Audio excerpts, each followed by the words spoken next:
And we're back with another live writing story. Drawing a hand of cards from MTG, this time using something popular in the format right now, Lurrus Aristocrats. Let's hit to draw a hand and see what we get. We get a swamp, a concealed courtyard, a plains, corpse knight, fatal push, plains, and Stitcher's Supplier. Probably something we can do with this, so let's hop on over to Word.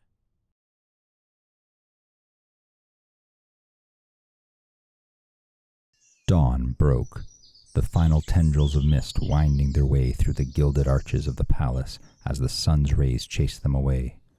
All was silent, save the muted call of the whippoorwill that sang its shrill morning song from an unknown perch amongst the vaulted cupolas.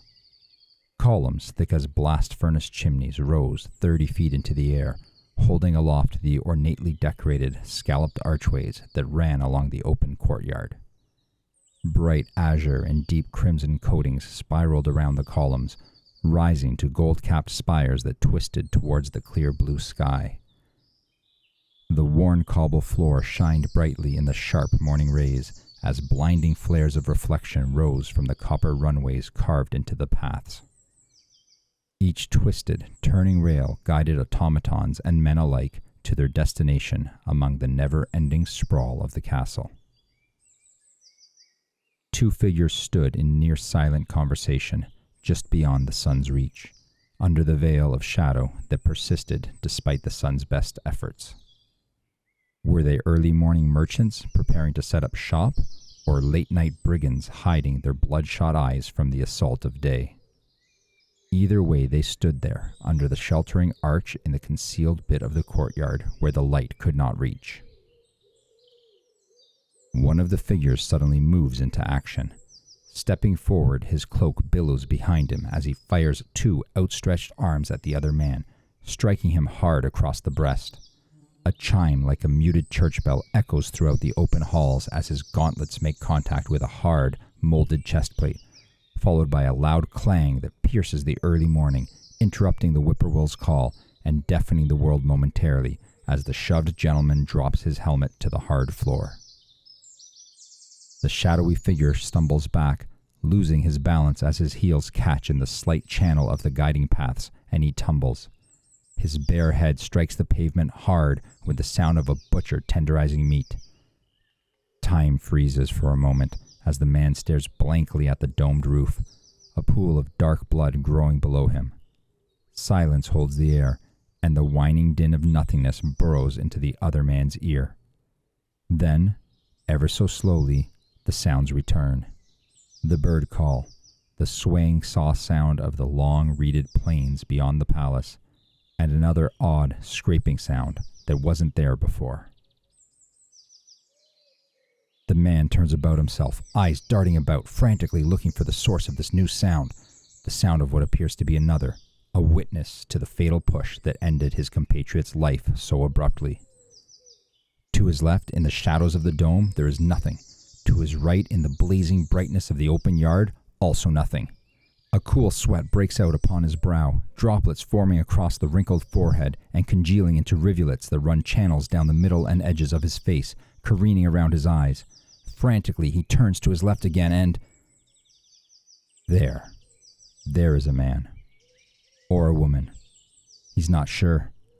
Shrouded in the dark, the figure shambles towards him, dragging a sack the size of a large boar. The way the sack looks, bulbous and heavy, it wouldn't surprise him if there was a boar inside of it, half slaughtered and ready to become this man's meal, or a meal for the king. As the figure comes closer, he can hear them muttering to themselves. Cautionary the voice seems to be, but the specifics of the solitaire conversation are inaudible, the tone merely carrying the aesthetic of warning. "Hello there," the man tries, his own voice unsteady, wavering. Can you help me?" His voice is mechanical, emotionless and dry. "My friend, he, fell, and I think he's hurt." The lie drips from his tongue like poison, putrid and sour.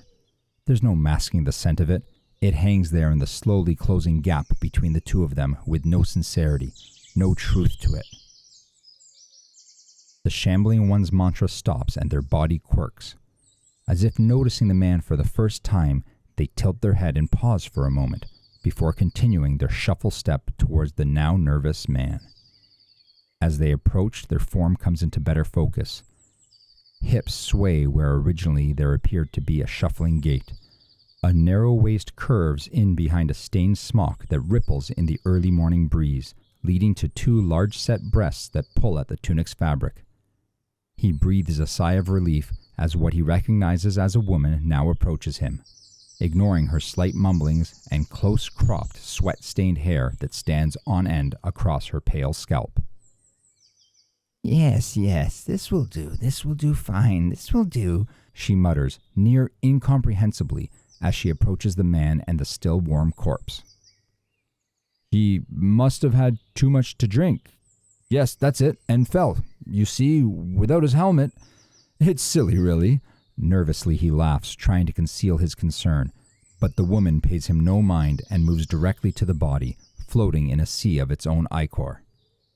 She lets out a small whistle hoot as she drops smoothly to one knee before the dead man, her burlap sack laying unattended at her side. Yes, lovely, a knight, the corpse of a knight, a knight. She freezes again, and her head darts side to side, her eyes widening as she stares intently, yet briefly, at the world around her. No, morning, not night, morning. She turns her head back, her body twisting awkwardly to gaze at the man now behind her. A night in the morning. Her head darts about again, and her words fade to obscurity. The man, motionless to this point, also gazes about himself, wary. Can you help me? Can you help him? Like I said, it seems he had an accident. Her voice rises again, and she moves quickly to the dead man's torso. Yes, help myself to him. Yes, I can. Yes, I will. Yes, I must. Grabbing the hilt of a sickle lashed to her upper thigh, she swipes it at the body, severing his neck in one quick motion. The man gasps and gags simultaneously as the woman rises, holding before her the decapitated head of his friend. His body convulses as she lets out another whistle hoot and claws at the mouth of her sack with her free hand. Yes, a stitcher's work's never done. Finding purchase on the mouth of the bag, she opens it.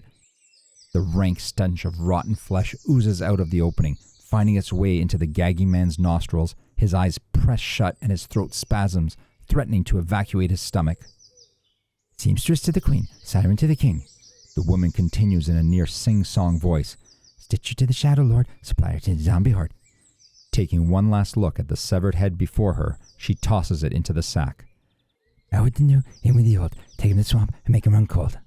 Cinching the bag tight, she turns and shuffles off into the concealing darkness of the courtyard's archways, while the other man finally vomits.